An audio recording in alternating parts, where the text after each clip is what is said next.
Over 1,000 years ago, Ishiki Otsutsuki arrived on Earth to cultivate a chakra fruit from the god tree. However, his plans were thwarted when he was betrayed and gravely injured by his subordinate partner, Kaguya. Clinging to life, Ishiki parasitically invaded Jigen, a wandering monk who happened to be nearby, using him as a host to survive. After losing Kaguya, Ishiki devised a new plan: to feed himself to the 10 tails and bloom the god tree. However, due to his critically damaged body and Jigen's incompatibility as a vessel for the Kama, this would result in a subpar chakra fruit. To ensure his survival and produce a superior fruit, Ishiki sought a new vessel. He purchased 15 orphan children for experiments, aiming to find a host capable of enduring the Kama and living a full lifespan. Among them, Boruto proved to be the sole success. Through Jigen, Ishiki founded the secretive organization Kara, positioning himself as its leader. Kara recruited a group of elite operatives known as the Inners, promising to fulfill their deepest desires in exchange for their service. To bolster their abilities, I, the organization's chief scientist, equipped every member with advanced shinobi wear and even implanted cells from Shibai Otsutsuki, granting them access to shinjutsu abilities.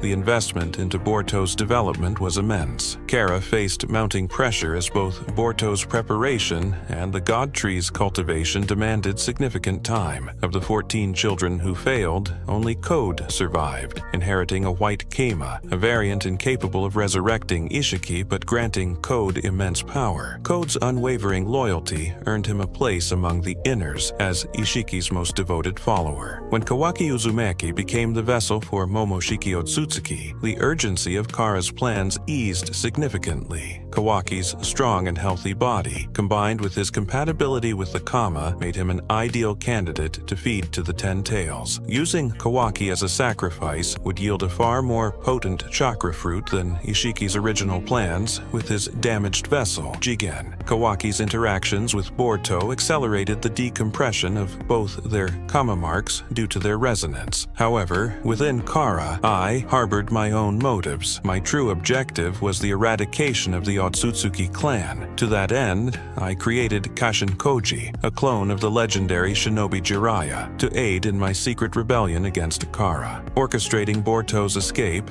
and forcing Ishiki to prematurely resurrect through Jigen's body. This tactic ensured that Ishiki's lifespan would be drastically shortened, preventing him from fully rebranding Boruto with a new Kama. During his tenure in Kara, I developed several cyborgs designed to surpass Jigen in strength, intending for them to kill Ishiki. However, Jigen ordered these cyborgs to be disposed of to prevent any threat to his leadership. Among these cyborgs, Code was spared due to his unwavering loyalty to Ishiki. One such cyborg, Ada, was gifted with the power to captivate others, a shinjutsu ability that rendered even the loyal inner Boro unable to resist her. Instead of disposing of Ada and her brother Daemon, as instructed, they were secretly hidden in one of Kara's bases. Although Ishiki ultimately died before he could reapply the Kama onto Boruto, the extracted data of the mark remained dormant within Boruto's body. This left the door open for further manipulation. Momoshiki, in turn, sought to reverse Kara's plans, intending to offer Boruto as the 10 tails sacrifice instead. This would allow Momoshiki to cultivate a chakra fruit for himself, solidifying his role in the ongoing conflict. I assume this is the information you're seeking from me.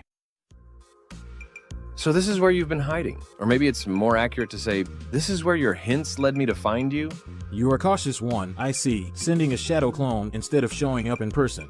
With your abilities, I'm sure you already know I don't mean you any harm. I'm just here to gather some information about the events unfolding in this world. Gathering information, are we? Guess you thought I'd be easier to approach this way. But if you've come all this way, I'll bite. What is it you want to know about what's happening out there? With Ada's Senrigan, Boruto and Kawaki's roles were swapped. Sasuke, convinced by his daughter's awakening, decided to trust her and save Boruto from a doomed fate, helping him escape the village with his head held high. More like his head still attached to his head. I was trying to be reasonable, but in the end, Ada let them escape, feeling it was her responsibility. When Sasuke left the Hidden Leaf Village with Boruto, the training they embarked on was both intense and critical for Boruto's survival. The training had a heavy emphasis on discipline, physical endurance, and mental resilience, as Sasuke understood the weight of the responsibility Boruto carried. Sasuke taught Boruto how to wield and master specific techniques, such as the sword and lightning-based jutsus. Through this training, Boruto not only became physically stronger, but also learned to channel his willpower and determination, developing a more profound understanding of his own powers and the responsibilities of being a shinobi. Sasuke likely shared knowledge of his own journey as a shinobi, his battle tact, and his understanding of threats like the Otsutsuki, helping Boruto develop a clearer vision of the challenges he would face. A year later, Code finally managed to ambush Boruto and Sasuke, catching them off guard. This time, he had the upper hand, determined not to let them slip away as they had before. In the chaotic struggle, Code lost an eye, which only fueled his rage. With the situation worsening, Sasuke urged Boruto to escape, telling him to leave and perfect the skills he'd taught him. Sasuke assured him that once he had, there would be no one who could stand as his equal. Fighting against his desire to stay, Boruto did as Sasuke instructed and fled. Later, he returned to find a scene of absolute devastation. Bodies lay scattered across the battlefield, a massacre reminiscent of the Fourth Great Ninja War and the terrifying tales of Uchiha Madara's power. Boruto's eyes fell on a large, gnarled tree that held his master Sasuke sealed within its bark. Clenching his fist, Boruto reminded himself of his shinobi's code, to endure and to never go back on his ninja way. He took up Sasuke's sword, vowing to not only reach the summit of the shinobi world, but to surpass it. With resolve burning within him, he promised to honor Sasuke's legacy and forge a path that would bring him beyond anything the shinobi world had ever known.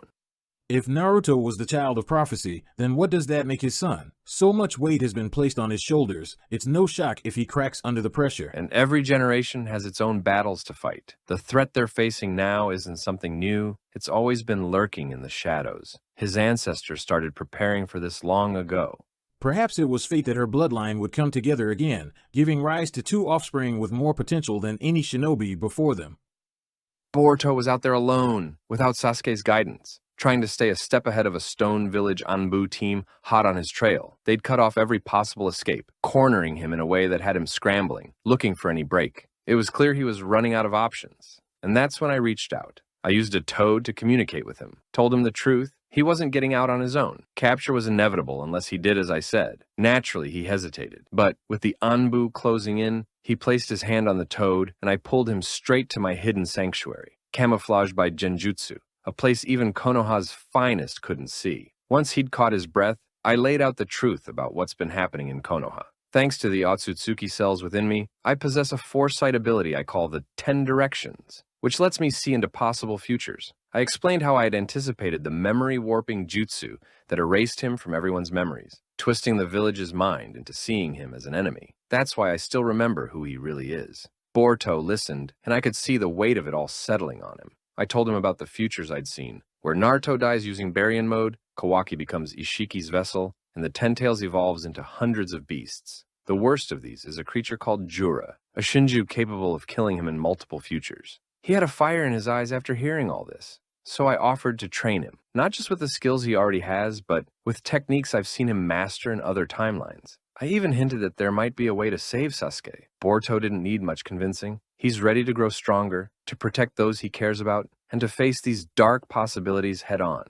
3 years after Boruto and Sasuke left the village, Sarada goes to Shikamaru, now the 8th Hokage, to defend Boruto. Shikamaru, though, is unmoved. He believes Boruto crossed the line, with Ada's Senrigan-backed testimony supporting it. Even if Shikamaru rescinded the kill orders, he knows the villagers would still hate Boruto for allegedly killing Naruto. Frustrated, Sarada argues back, but Shikamaru warns her that her defiance could hurt her shinobi career. She retorts that Naruto, her real role model, became Hokage while still a genin. Elsewhere, Kawaki checks on the imprisoned Naruto and Hinata. Meanwhile, Mitsuki trails Kawaki, irritated by Mitsuki's belief that Boruto wants to kill him. Mitsuki is sure Boruto can hide his chakra signature, but Kawaki tells him to stop following him like a stalker. When Kawaki hears about a claw mark sighting, he leaves, and Mitsuki mutters that Kawaki is his son, right? Even after 3 years, he's still an ass. You'd think his recent actions would make people question their memories. No one changes that drastically, that fast. No matter how strong this genjutsu is, there have to be some who are starting to doubt the reality in front of them.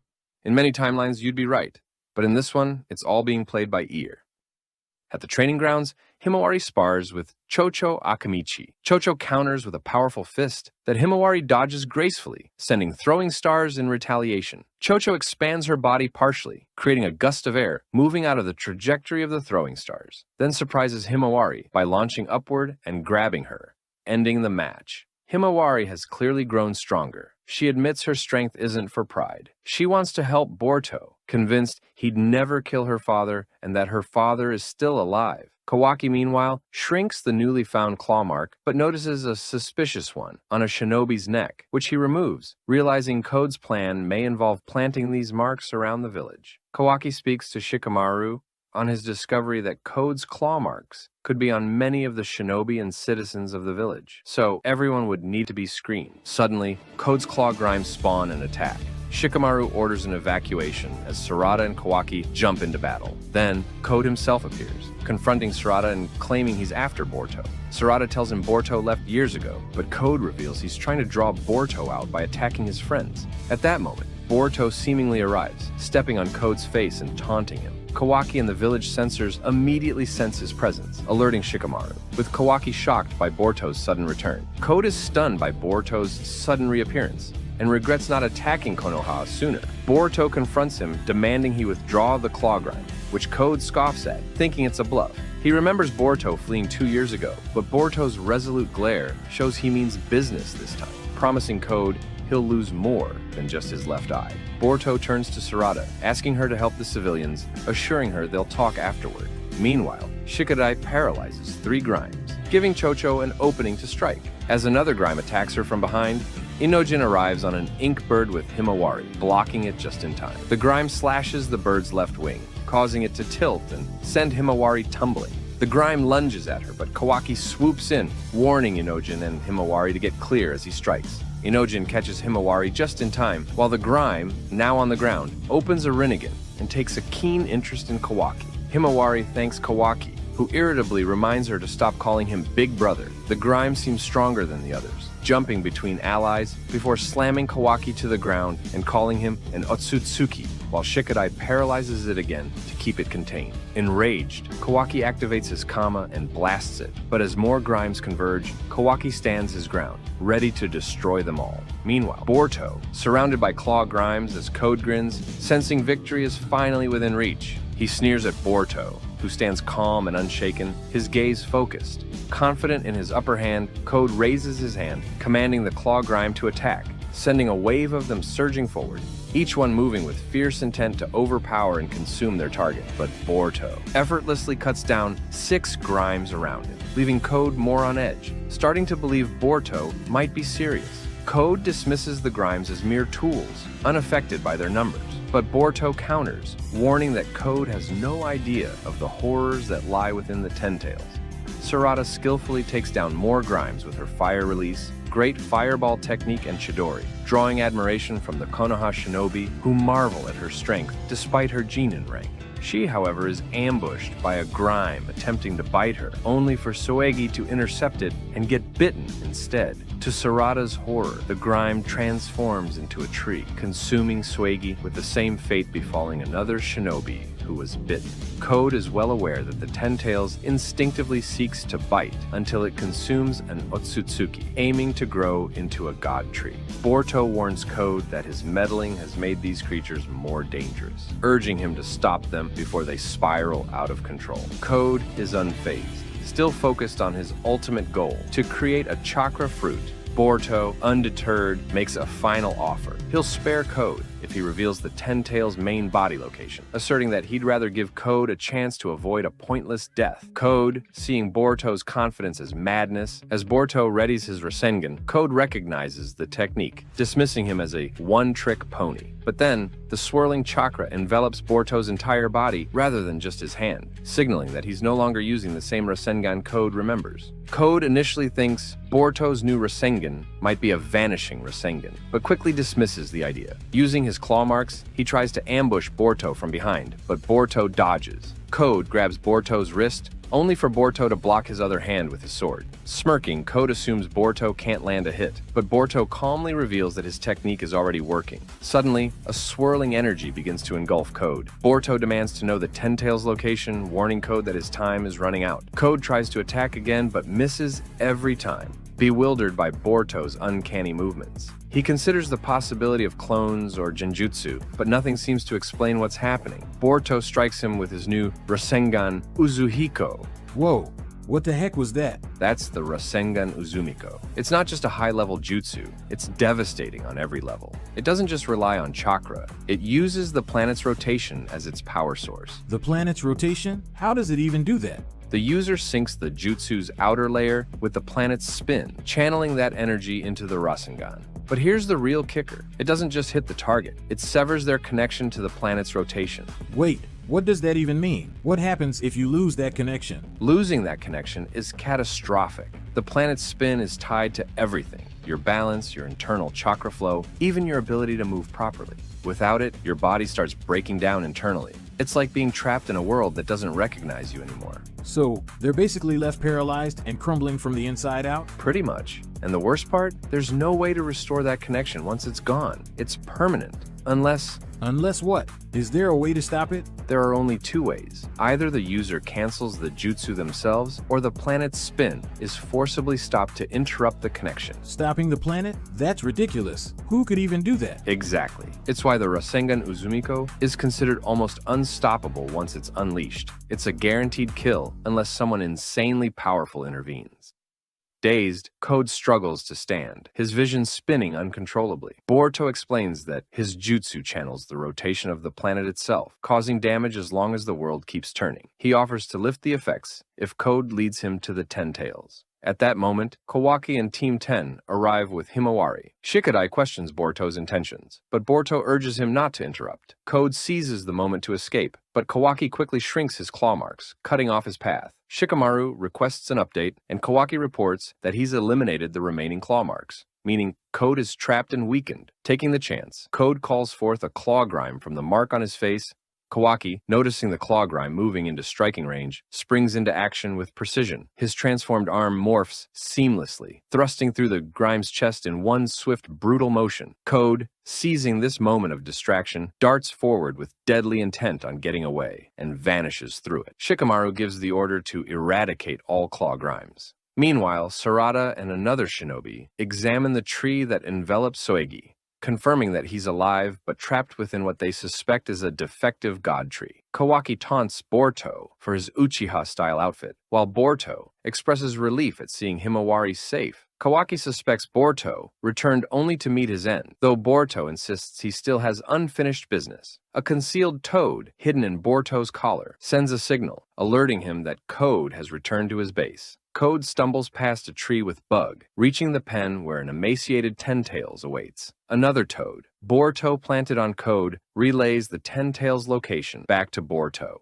Code dismisses Boruto's earlier warnings about the claw grime, reasoning that their only instinct is to devour and nothing more. Meanwhile, the small toad perched on Boruto's shoulder urgently advises him to act quickly. Boruto replies with a wry smile, admitting he's not as proficient as his grandfather. Kawaki observes Boruto muttering, but remains unaware of the toad's presence, his suspicion growing. Without warning, Boruto vanishes using the Flying Thunder God technique, instantly appearing near Code.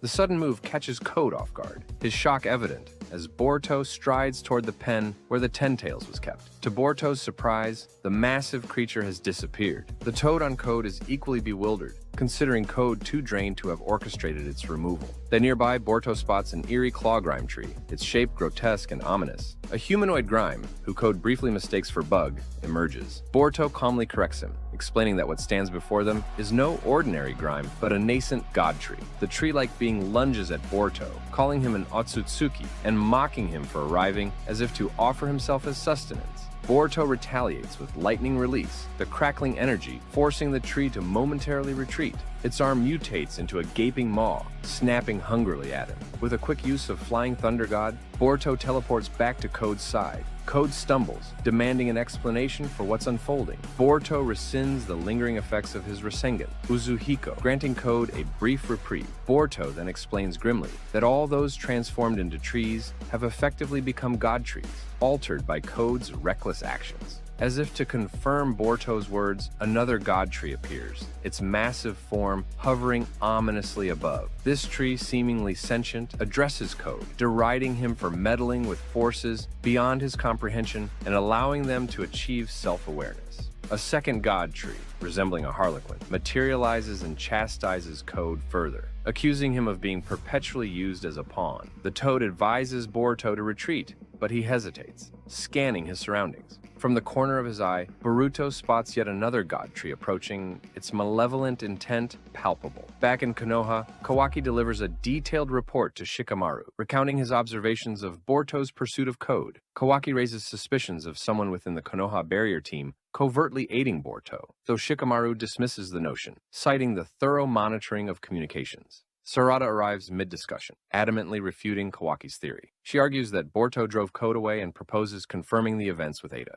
Kawaki, however, remains unmoved. He reiterates his belief that Boruto, as an Otsutsuki, is a threat that must be eliminated regardless of his current actions. Sarada counters by pointing out Kawaki's own status as an Otsutsuki, emphasizing the hypocrisy of his stance. Kawaki coldly asserts his willingness to die after eradicating the Otsutsuki threat, while Sarada resolutely vows to stop him from harming Konoha's allies. Shikamaru intervenes to de-escalate, turning the focus back to the victims transformed into trees. Sarada confirms they are still alive, further deducing that Boruto possesses critical knowledge about their condition. She suggests that Konoha should ally with Boruto to confront Code, as their common enemy supersedes internal disputes. Meanwhile, Boruto faces an escalating threat, a Sasuke-like god tree attacks, its Chidori clashing violently with Boruto's Rasengan. As their jutsu collide, the bug god tree ensnares Boruto's sword, while the female tree immobilizes him with earth release. Struggling against their combined assault, Boruto appeals to Code's sense of self-preservation, warning him that the god trees will kill him as well. Code, however, coldly abandons Boruto, arguing that letting the god trees devour him serves his purposes perfectly. With no other choice, Boruto uses the Flying Thunder God technique to narrowly escape. The Flying God Tree, observing from above, remarks that Boruto is fortunate their emerging curiosity currently outweighs their primal hunger, but ominously predicts that he won't evade his fate for long. Exhausted, Boruto leans against a tree to recover. Koji Kashin appears, his disapproving voice cutting through the silence. He reprimands Boruto for his reckless actions, warning that carelessness will only make things worse. Boruto apologizes, glancing toward the horizon with a somber determination. He vows to free Sasuke, still trapped within the God Tree, but acknowledges it may take more time. Okay, I have to ask, how the hell did Boruto learn the Flying Thunder God Jutsu? There's no one alive who should be able to teach him that technique.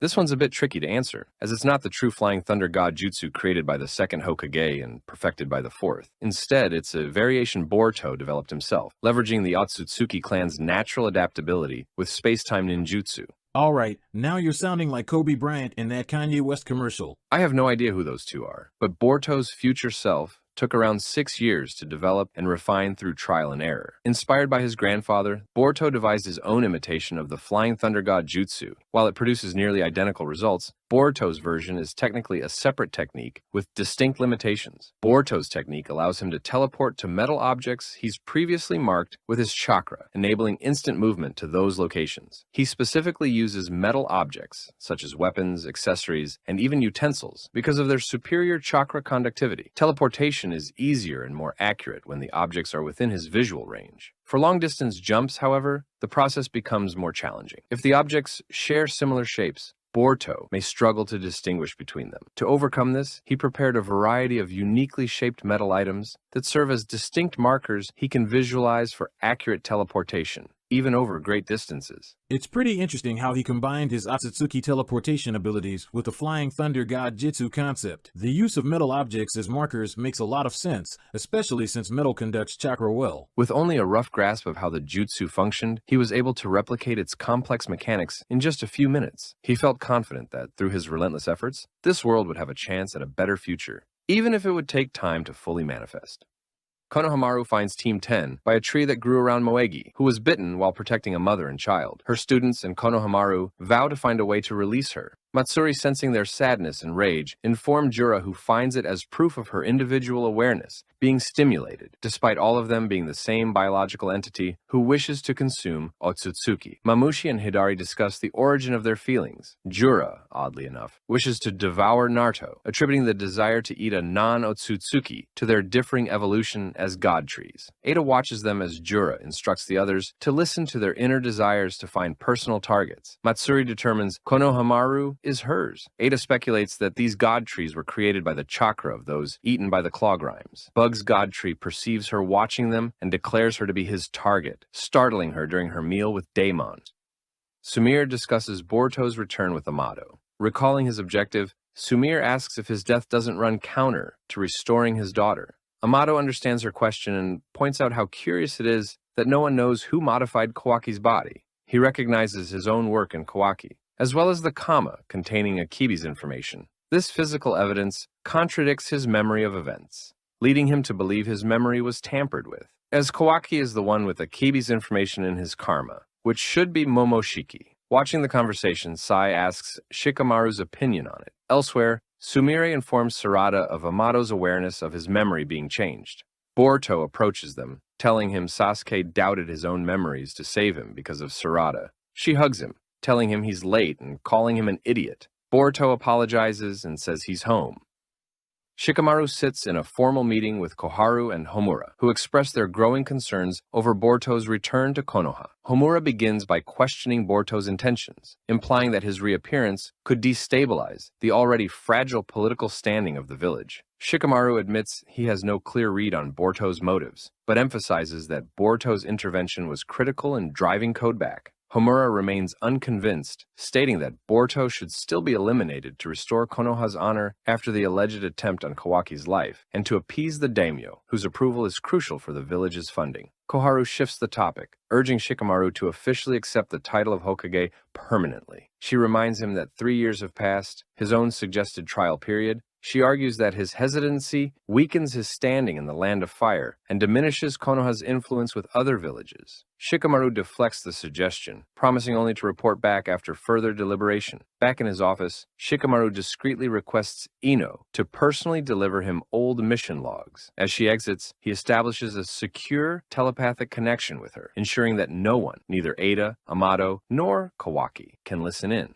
Elsewhere, Ada informs Kawaki about the emergence of sentient god trees. Kawaki is puzzled, but remains confident in his ability to eliminate them. Damon, however, points out that if the god trees attacked, it could unravel Kawaki's narrative about Boruto. This, Damon warns, could lead others to question Kawaki's lies. Ada scolds Demon for his bluntness, but Kawaki ignores both, leaving without an explanation and daring Ada to spy on him if she wants to monitor his actions. Mitsuki, keeping a close watch on Kawaki and Ada, irritates Kawaki, who snaps that he should take his complaints to Shikamaru. Ada coolly responds, reminding Kawaki that it's Mitsuki's mission. Meanwhile, Sarada struggles with embarrassment. Sumire breaks the silence, engaging Boruto first. He expresses relief that both girls are safe and reveals that he's masking his chakra, buying himself a little time before Kawaki senses him. Boruto confesses grimly that Sasuke was absorbed by the Ten Tails during their last battle.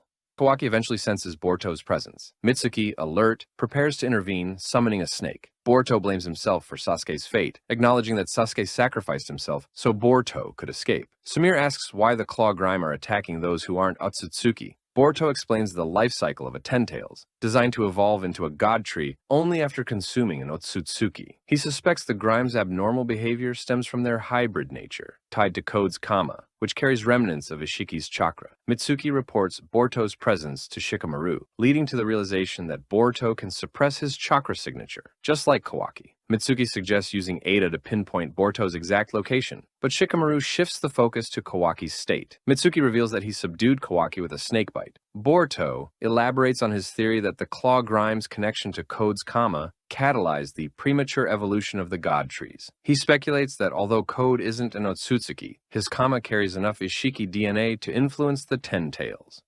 Shikamaru uses his telepathic link to reach Boruto, instructing him to act naturally. Boruto is startled and questions Shikamaru's motives. Shikamaru warns him of approaching company. Seconds later, Mitsuki attacks, restraining Boruto with his snakes. However, Sasuke's sword unsheathes itself, and Boruto uses it to teleport away, narrowly avoiding the strike. Sarada attempts to de-escalate the situation, but Mitsuki remains hostile, advancing with his Sage Mode-enhanced snakes. Boruto channels lightning release, purple electricity through Sasuke's sword, cutting through Mitsuki's ethereal constructs. Mitsuki launches an attack from below, but Boruto takes flight, evading him. Before retreating, Boruto promises Sarada that he'll rescue everyone who has been turned into trees, assuring her that he'll return. Frustrated, Boruto reaches out to Shikamaru telepathically, complaining that the situation could have been handled more discreetly. Shikamaru calmly counters, explaining that there are limits to what he can do without exposing himself. Shikamaru then poses a pointed question, asking Boruto directly if he truly is Boruto Uzumaki. He explains that information about Amato considering the possibility of fabricated memories has led him to reassess Boruto's and Kawaki's roles, flipping their perceived realities. Landing outside Kawaki's sensing range, but still within Ino's communication network, Boruto informs Shikamaru of a lingering loose end. He prepares for another confrontation, knowing he may need to fight Mitsuki again, this time without restraint. Mitsuki, with a cold resolve, he launches an attack with chakra snakes, deflecting Boruto's shuriken. Boruto avoids the assault, teleporting to one of the thrown shuriken using the flying thunder god technique. He questions why Kawaki hasn't given chase, suspecting something amiss. Mitsuki dismisses the question, stating that Kawaki is irrelevant since he's the one standing before Boruto. Shikamaru telepathically informs Boruto that Mitsuki incapacitated Kawaki, ensuring that Boruto wouldn't sense his approach. Mitsuki revealing his intentions: to fight Boruto alone, free from Kawaki's shadow, and to let loose. Mitsuki unleashes a barrage of snake clones, devastating the surrounding area with destructive precision. Boruto critiques the reckless damage, remarking that quantity doesn't equate to strength. Mitsuki responds coldly, insisting Boruto needs to die for being the source of all their problems. Boruto acknowledges his share of the blame, but declares he cannot die yet, not while he has unfinished business. Swiftly, Boruto dismantles the snake clones, demonstrating his superior speed and power. As Mitsuki transitions to lightning release, Boruto counters with his own, neutralizing the attack and closing the distance between them. With a flash of movement, Boruto places Sasuke's sword against Mitsuki's neck. Seeing no path forward, Mitsuki relinquishes his Sage Mode, daring Boruto to finish him. However, Boruto lowers his blade, explaining that Mitsuki's despair isn't resignation. It's the loss of hope and trust in what he once believed in. Mitsuki is visibly shaken. Boruto elaborates, pointing out that Kawaki no longer shines on him. Shikamaru, overhearing this, suggests to Ino that they extend their telepathic link to include Mitsuki. Ino refuses, concerned about compromising their private communication. Mitsuki accuses Boruto of being a traitor. In response, Boruto sheathes his sword and cryptically claims to know where Mitsuki's son is, stating that it's himself. The idea enrages Mitsuki, who ensnares Boruto with a snake and threatens to bite him. Yet Boruto remains calm, questioning why the snake hasn't attacked yet. Mitsuki, conflicted, begins to doubt his resolve. Boruto speculates that Mitsuki already realized Kawaki wasn't his son, as Kawaki's indifference leaves Mitsuki perpetually in the shadows. The weight of Boruto's words leaves Mitsuki distraught. Boruto reassures him, saying that Mitsuki doesn't need to depend on anyone to shine. He can illuminate his own path. Before leaving, Boruto reveals that Naruto and Hinata are alive. This revelation shocks Mitsuki, who asks why Boruto hasn't acted sooner. Boruto explains that Naruto's safety is tied to Kawaki's decisions, making a direct rescue futile for now. Turning away, Boruto offers a parting thought. If Mitsuki ever feels the need for a son, he's welcome to seek him out. Ino is stunned to learn that Naruto is alive. Meanwhile, Shikamaru asks Boruto to speak privately to continue their conversation.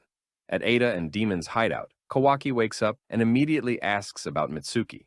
Shikamaru summarizes the current situation, but Boruto cuts him off, advising against trying to understand omnipotence. He explains that the very concept fades from memory after it's heard, something he has repeatedly forgotten despite Sarada and Sumire reminding him. Still, Boruto commends Shikamaru for figuring it out on his own. When Shikamaru asks how to reverse omnipotence, Boruto reveals it's impossible and argues that doing so wouldn't solve his conflict with Boruto. He explains Kawaki's reasoning. Naruto was sealed away for his protection, meaning Kawaki himself would need a motive to undo it. If they rescued Naruto, Kawaki would likely just seal him away again. Shikamaru speculates that if he were in Boruto's position, he would want to rescue Naruto and kill Kawaki. Boruto denies wanting to kill Kawaki, instead hoping to slug it out and reconcile with him. Acknowledging he must remain a fugitive, Boruto agrees with Shikamaru's strategy to avoid pushing Kawaki into a corner. They decide not to expose Kawaki until the time is right. Elsewhere, Jura reads several books with Hidari by his side, marveling at how much he doesn't know. He finds that the more he learns, the more aware he becomes of his ignorance. Frustrated by the lack of answers in the books, Jura decides to visit Naruto himself. Ada observes Boruto's conversation with Mitsuki, flustered by Boruto's composed demeanor. Kawaki urges her to track Boruto using Mitsuki's location, brushing off Delta's scolding about his rudeness to Ada. Ada reports Mitsuki's position, 20 kilometers south of the main gate. Kawaki takes off immediately, followed by Delta, who Ada asks to look after him. Delta warns Kawaki she'll kill him if Ada loses interest, but Kawaki nonchalantly replies he'll leave once his goals are achieved. Boruto explains the self-aware god trees to Shikamaru, including the fate of those consumed by the claw grime. Shikamaru receives an incoming report from Kawaki and verifies with Ino that the connection is secure. Kawaki announces his pursuit of Boruto using Ada's intel. Shikamaru discreetly warns Boruto and advises Kawaki to wait for backup, but Kawaki dismisses the idea. Boruto prepares to move. As Kawaki and Delta near the location, Kawaki pauses, unable to sense Boruto, noting Boruto likely won't sense him until they're close. Delta remarks on his bad luck. Meanwhile, Mitsuki joins Ada and Demon, reflecting on his feelings toward Kawaki. Despite knowing his emotions are artificial, Mitsuki thanks Ada for allowing him to experience love. He admits he doesn't fully understand himself as an artificial human, but feels a need to assert himself to avoid losing sight of the sun, his anchor. Mitsuki wonders if he and Ada are similar, questioning if she loves Kawaki or the idea of being in love. Ada finds his musings dramatic and expresses a desire to talk with Boruto soon. A claw grime approaches Konoha, with Jura and Hidari leaping from it. Soon after, a report of 2 intruders arrives, one matching Sasuke's chakra signature. Shikamaru issues evacuation orders, while Sarada and Sumire also receive the alert.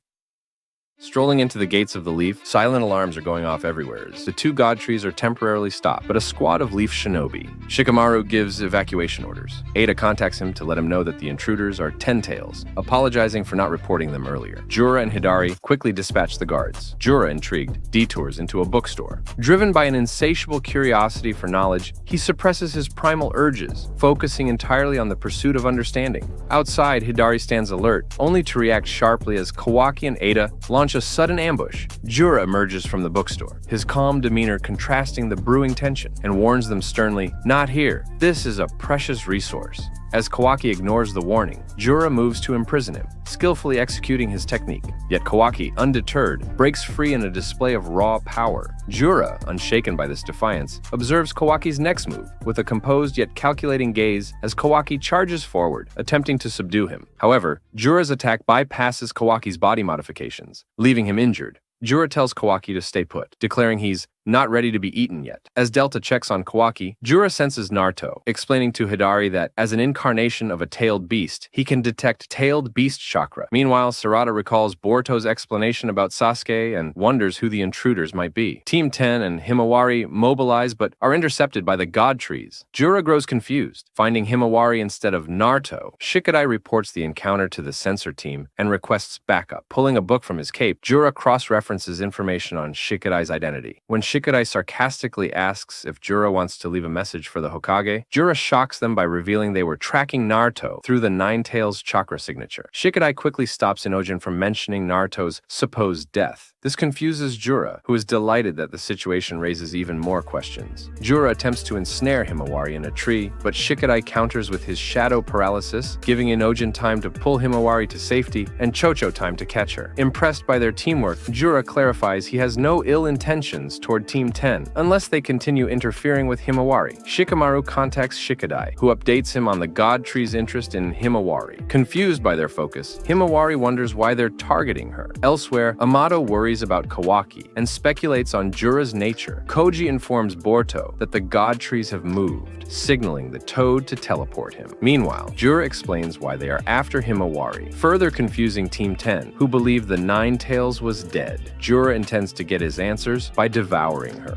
A toad contacts Shikamaru, informing him of Boruto's arrival and requesting that Ino re-establish communications. Kawaki wakes up to Delta scolding him for being reckless. He dismisses her concern, citing his regeneration, but she insists he can't afford to take risks. Delta provides the invaders' coordinates, but Kawaki remains fixated on Boruto's arrival. Boruto identifies the god trees by their use of wood release. Shikamaru updates him on their interest in Himawari and the Nine-Tails Chakra. Kawaki reports Boruto's presence to the censor team, questioning if the invaders are his allies. Frustrated, Boruto pauses the call to criticize Kawaki for prioritizing him over Konoha's enemies. Kawaki retaliates, attacking with Tsukunahi Kona, but Boruto evades and counters with a single strike, knocking Kawaki down. Boruto admonishes him for neglecting his training. Delta, watching, marvels at Boruto's growth. Kawaki activates his Kama, causing Boruto's to resonate in response. The toad warns Boruto to retreat before he loses control. Reluctantly, Boruto flies away, leaving Kawaki puzzled by his apparent struggle. Meanwhile, Inojin lifts Himawari onto his bird, while Shikadai immobilizes Jura with shadow paralysis. Jura begins charging a tailed beast ball through his eye. Chōchō lands a decisive hit, throwing Jura off balance and causing the attack to miss Shikadai. As the explosion shakes the area, Sarada and Sumire rush toward the scene. Inojin rescues Chōchō and Shikadai, retreating with them in tow. Hidari scorns Team 10 for not surrendering Himawari despite the danger, but Jura sees value in understanding their motivations beyond survival instinct. On the run, Team 10 deliberates their next move. Himawari requests to be dropped off, wanting to escape on her own to ensure their safety. Suddenly, she finds herself in a mental plane, confronted by a miniature Nine-Tails, who complains about being detected by the Ten-Tails. Recognizing the beast, Himawari is stunned to realize it is indeed the Nine-Tails. Jura speculates that Team 10 might be fleeing to avoid collateral damage to the village. Konohamaru arrives with backup and learns from Shikamaru that Team 10 is protecting Himawari. Shikamaru urges Kawaki to free Boruto, noting that the god trees are mutual enemies. However, Kawaki is more concerned about Himawari's safety and flies off, followed by a grumbling Delta. Shikamaru checks in with Boruto, who downplays his situation. Meanwhile, Hidari questions why Konoha shinobi are interfering, and Jura advises him to ask directly as he continues pursuing Himawari. Konohamaru contacts the Konoha barrier team and is baffled when they report that the person before him has Sasuke's chakra signature. Sarada and Sumire arrive, prompting Hidari to lunge at Sarada through claw marks and strike with Chidori. Sarada dodges and counters with her own Chidori, surprised that Hidari can use the technique. In the mental plane, Kurama introduces itself to Himawari. She asks if it's the same Nine-Tails that once lived inside her father and where they are. Kurama explains they're communicating mind to mind because they share a single body and soul. In reality, Himawari lies unconscious as Jura closes in on Team 10. Kurama confirms that it was once inside Naruto, but explains that death is impermanent for tailed beasts, as a fragment of their essence eventually remanifests. It reflects on how unusual it is to reappear so quickly, especially within Naruto's daughter. It speculates this could be due to her unique heritage as an Uzumaki Hyuga, or a latent connection to its chakra, but emphasizes the significance of their meeting over the reasons behind it. Pleased to meet each other, Himawari awakens to Team 10's relief. She immediately asks Kurama for help, but the fox rebukes her, asserting that only she can act. It notes her natural affinity for its chakra, surpassing even Naruto's. Jura catches up and destroys one of Inojin's bird's wing with a tailed beast ball. Chōchō expands her body to cushion their fall, ensuring everyone lands safely. Jura lands nearby, praising their teamwork but lamenting that he must kill them. Himawari attempts an attack, but Jura easily breaks her ankle. Inojin sends a beast drawing to defend her, but Jura destroys it effortlessly. As Jura begins to grow a tree around Himawari to turn her into nourishment, Inojin ignores Shikadai's warning and charges. Jura knees him in the gut, and as Inojin persists, Jura conjures another tree, piercing Inojin's torso. Team 10 is left horrified, and Jura coldly muses if this act is what humans call aesthetics. Suddenly, Himawari snaps. Breaking free of the tree's grip, her hair swings wildly, her whisker marks deepen, and her eyes glow with Kurama's ferocity. She commands Jura to stop with an intensity that stuns Chōchō and Shikadai, and piques Jura's curiosity. Kurama, observing the change, remarks with satisfaction,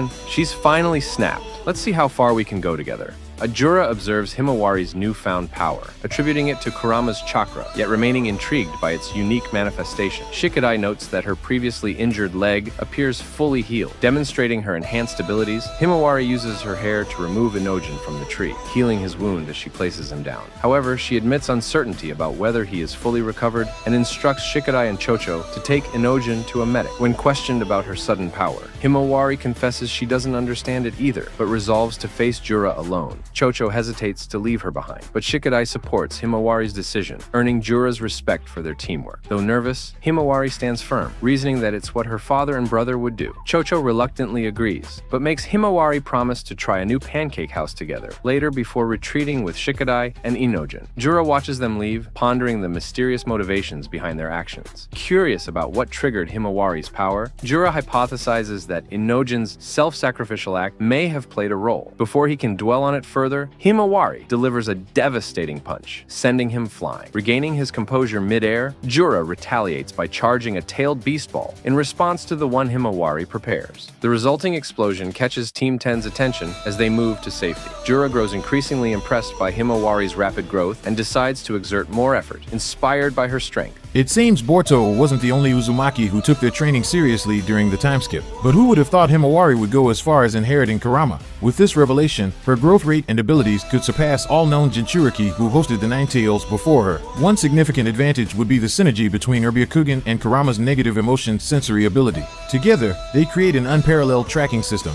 Not even enemies who suppress their chakra or shrink themselves, like Otsutsuki techniques, could escape her detection. Her field of awareness would be unrivaled, making her a nightmare for anyone attempting stealth or deception. And then there's her potential Kurama mode. With Kurama's centuries of experience guiding her, this mode would be tailored to her unique fighting style, combining the ferocity of the Nine Tails with the precision and finesse of the Hyuga's gentle fist techniques. On top of that, Kurama could teach her sage techniques, having observed Naruto Master's sage mode and understanding the nuances of gathering natural energy himself. With Kurama's guidance, Himawari might even develop a unique Kurama Sage mode that amplifies both her physical capabilities and chakra reserves to unprecedented levels. Himawari's future growth is nothing short of thrilling to anticipate. With her lineage, training, and Kurama's presence, she's poised to not only honor her family's legacy, but carve out her own legendary path in the shinobi world. Her journey is going to be one to watch closely.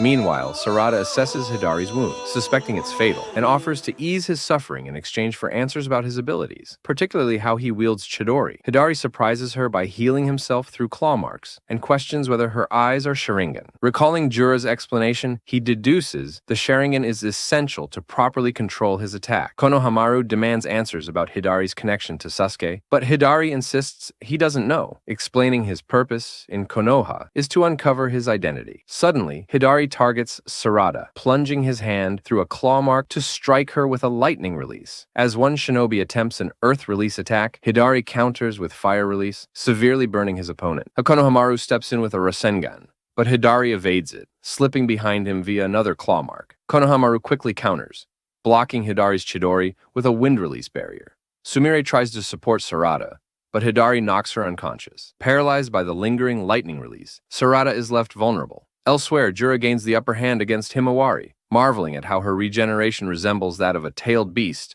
rather than a Jinchuriki. Even Kurama begrudgingly admits they are outmatched. As Kawaki and Delta approach, Delta questions what Kawaki could possibly do against Jura, who had already overpowered him. Kawaki was dumbfounded. He hadn't even sensed Boruto until he was already past him. Boruto, however, was entirely focused on reaching his baby sister. The speed at which he flew nearly broke the sound barrier as he closed in, snatching Himawari from right under Jura's grasp. Putting some distance between them, Boruto quickly pinpointed Sarada's location, using one of my toad carrying his symbol. With her position locked in, he activated the Flying Thunder God technique. Hidari begins transforming his arm into wood to ensnare her. Boruto teleports to her side with Himawari, cutting through Hidari's wooden arm with precision. Both Jura and Hidari express irritation at Boruto's interference, referring to him disdainfully as an Otsutsuki. He entrusts the unconscious Himawari to Konohamaru. Hidari launches a surprise attack on Boruto. Unfazed, Boruto counters with a powerful strike, blasting Hidari away. However, Hidari retreats into one of his pre-laid claw marks, disappearing from sight. Boruto's sudden appearance, moving at a speed and power level reminiscent of a shinobi Superman, must have left Kawaki questioning everything he thought he knew. Imagine the sheer disbelief as Boruto effortlessly flies past, leaving him completely unable to react or comprehend what just happened. By the time Kawaki even processes what occurred, Boruto would already be long gone, having outpaced him both physically and mentally. Kawaki facing Jura after this would still feel like an afterthought. He would never stand a chance. Kawaki must now grapple with the idea that the brother he exiled is no longer someone he can simply chase or overpower. And Jura is operating on a completely different level, and Kawaki knows it. Boruto quickly explains Hidari's origins to Konohamaru, revealing that Hidari was created when Sasuke was devoured by a claw grind. The revelation strikes a chord with Konohamaru, especially due to its connection to Mogi's condition, prompting him to join Boruto in the fight. The God Tree then summons a swarm of claw grinds, creating chaos in the area. Drawn to Boruto's Otsutsuki blood, the Clawgrims charged at him like rabid dogs, only to be sliced apart as he deftly maneuvered above them with precision. Sadara, refusing to be outdone, joined the fray, delivering a powerful, furious kick. Hidari suddenly materializes from a claw mark on a nearby Clawgrim, catching Sadara's foot mid-kick with a vice-like grip. He attempts to encase her in a tree, but Boruto, in the midst of cutting down the other Clawgrims, notices just in time. Without hesitation, he teleports behind Hidari and slams a Rasengan into his shoulder blade, severing the arm connecting Sadara to it. Snarling in pain, Hidari retreats through a claw mark, vanishing into the shadows. Meanwhile, Hidari is shown in an unknown location, standing atop a Daihako tent, rapidly regenerating through presumed divine tree roots. Fully restored, Hidari suddenly materializes from a claw mark. Boruto prepares his Uzuhiko technique, while Sarada defends him from Hidari's relentless strikes through the claw marks. Konohamaru intervenes with a spiraling barrier, neutralizing the ambush and buying Boruto a crucial opening. Hidari suddenly materializes from a claw mark, catching Sadara from behind amidst the chaos. However, Sadara, ever vigilant, activates her Chidori stream, surrounding her body in crackling electricity. The attack shocks Hidari, forcing him to release her as he recoils in pain. Wasting no time, Sadara grabs him with Sakura-like strength, yanks him fully out of the claw mark, and hurls him effortlessly in Boruto's direction, setting him up for a decisive counterattack. Seizing the opportunity, Boruto lands a devastating blow with his newly mastered Rasengan. As Hidari reels from the attack, Kawaki arrives on the scene, immediately activating his Kama. Without hesitation, Kawaki unleashes a devastating finishing move, completely obliterating Hidari. In the aftermath, Boruto discovers Hidari's Thorn Soul Bulb, a crucial item he explains can be used to save Sasuke. Before Boruto can secure it, Jura strikes from a distance, hitting him with a precision blast that knocks him down. Sadara, shocked by Boruto being struck, rushes over to check if he is still alive. Seeing that he is still breathing, she notices the soul seed he was holding. Just as she reaches to retrieve it, she is suddenly shot through the arm by Jura. Jura retrieves the bulb and declares that Boruto is too dangerous to be left alive. However, he decides that Kawaki, despite his defiance, will be spared for eventual consumption. Jura prepares to kill Boruto, charging up another tailed beast ball. However, Mamushi suddenly appears, bringing intel he and Matsuri had gathered. They conclude that Boruto must have an accomplice. Deciding to retreat, Mamushi takes Hidari's Thorn Soul, and the two God Trees withdraw. With the fighting over, Himawari wakes up, disoriented and unsure of where she is. Spotting Sadara injured, she rushes over and begins healing her using Kurama's Chakra. Sadara is astonished by how quickly her wounds are mended, remarking that it reminds her of her mother's skills. Himawari is then asked to heal Boruto as well. Before she can, Kawaki intervenes, warning her not to get too close. Himawari refuses, insisting that Boruto saved her and that she owes him. Konohamaru steps in, agreeing to let her heal Boruto, but insisting they first place chakra-blocking cuffs on him to ensure he cannot use any jutsu. While this is happening, Kawaki checks Boruto for any hidden devices that could be used to escape. He discovers one of the original toads and destroys it. This action alerts the original of Boruto's capture, something that was never supposed to happen. Boruto regains consciousness in the interrogation room, where Konohamaru and Marino Ibiki, the head of the interrogation unit, stand waiting. He quickly notices that his wounds have healed, but sealing handcuffs bind his wrists, cutting off any chance of escape. Konohamaru explains that the restraints were designed by Amato himself, strong enough to withstand even Naruto's Sage Mode strength. Resistance, he warns, is pointless. Before passing judgment and carrying out Boruto's death sentence, they demand answers about code, the Ten Tails' new form, and the alleged assassination of the 7th Hokage. Konohamaru begins with the most pressing question: the recent attack on the village. Who were the mysterious attackers? Why were Himawari and Sarada being targeted? Outside, Shikamaru watches the proceedings closely, weighing every word. Inside another residence, Ada observes the interrogation through her Senrigan, carrying out Kawaki's orders. Daemon smirks, certain that Boruto's secret won't hold much longer, taunting him as a weakling loser whose lie is about to collapse. Kawaki, however, remains silent. When Ida warns Daemon to stop pressing him, Kawaki finally breaks the silence, His words are cold and unwavering. He is determined to eradicate all Otsutsuki, even if that means destroying his own brother. Inside the interrogation room,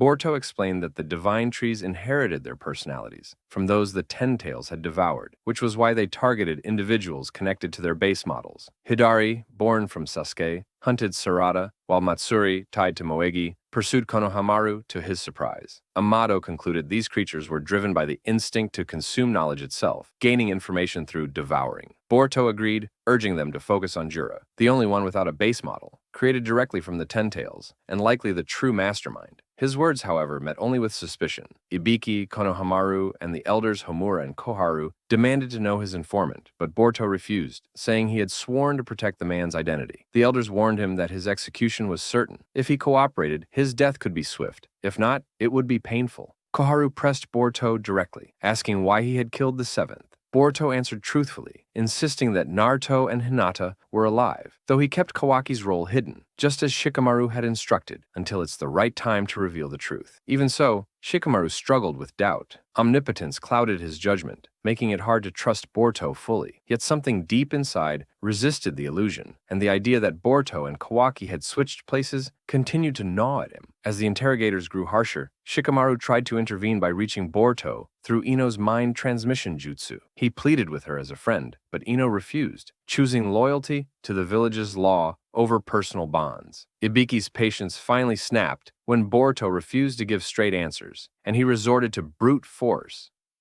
Shikamaru, unwilling to let it go further, ordered him to stop and instead called for Mitsuki's venom to be used. The room erupted in protest. Everyone knew Mitsuki's hatred for Boruto ran deep, and Konohamaru warned that he could kill their only source of intel in an instant. Shikamaru, however, was willing to take that risk. Those aligned with Kawaki watched in astonishment at Boruto's silence, his refusal to betray Kawaki even under such pressure. Before sending Mitsuki in, Shikamaru clasped his hand, urging him to carry out the task with control. When Mitsuki entered the chamber, Konohamaru gave him one final warning: keep his emotions in check or risk destroying their only chance at the truth. Before Mitsuki could begin, Boruto mocked him, provoking an immediate burst of anger. To his squad's alarm, Mitsuki lashed out, forcing Ibiki to restrain him. In the chaos, Mitsuki's snake discreetly unlocked Boruto's cuffs. Leaning close, Mitsuki whispered the location of Boruto's belongings, careful that no one else could hear. To the shock of the interrogators, Boruto declared that he meant no harm to the village, and that any intel he shared would be on his own terms, then teleported out of the room. As Ibiki raged, blaming Amato for his so-called defective restraints, Konohamaru pieced together the truth. The 4-digit code required to activate the cuff release was known only to him, Ibiki, and Shikamaru. That left only one possibility. Shikamaru had been the one to give him the code, but why?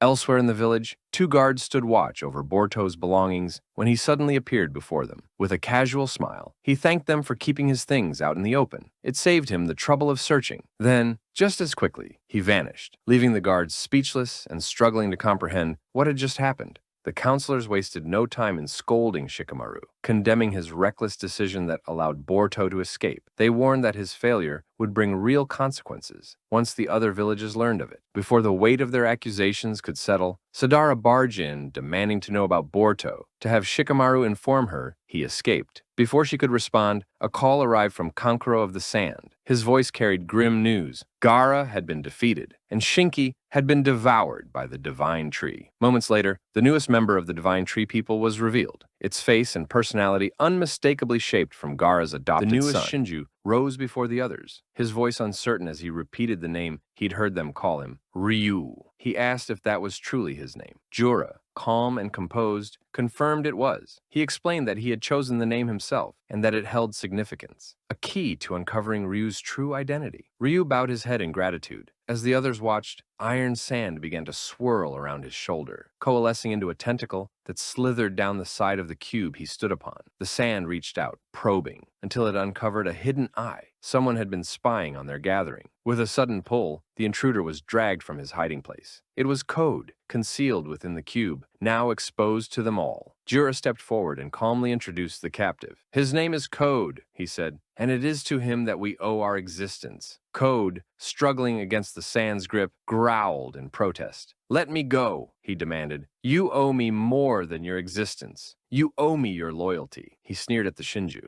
accusing them of wasting time. You should be hunting the Otsutsuki, he spat. Maybe you need a lesson in obedience, one taught through pain. Without warning, Code activated his claw marks. A hand burst forth from Jura's cheek, aiming to strike, but Jura merely glanced at it, unimpressed. In an instant, he formed a Biju bomb and fired it directly through Code's arm. The blast sent Code reeling, his hand now lodged in the ground beside Jura. He clutched his wound, agony etched across his face. You reek of desperation, Jura said coldly. But even desperation can be useful, Code snarled, his pride wounded. I'm not here to be used. You will hunt for me, Jura continued. You will find Boruto. You will find Kawaki. And if you succeed, I will give you the Chakra fruit. Code's breath came in ragged bursts as he began to mend his arm. He wanted to retaliate, to scream, to tear Jura apart, but he knew. Deep down, he knew. He was outmatched. Behind Jura stood Mamushi, a Shinju born from Bug. His eyes gleamed with hatred, memories of Code's cruelty still fresh. He mocked Code, savoring the sight of him in pain, finding Code current plight enjoyable. Laugh it up, Code growled. But I'll be the one laughing in the end. With that, he vanished through a claw mark, leaving behind only silence and the lingering tension of a war yet to come. Code's final words lingered in the air long after his disappearance, their echo still heavy among those who witnessed it. Back in the Leaf, Kankuro's voice came through the line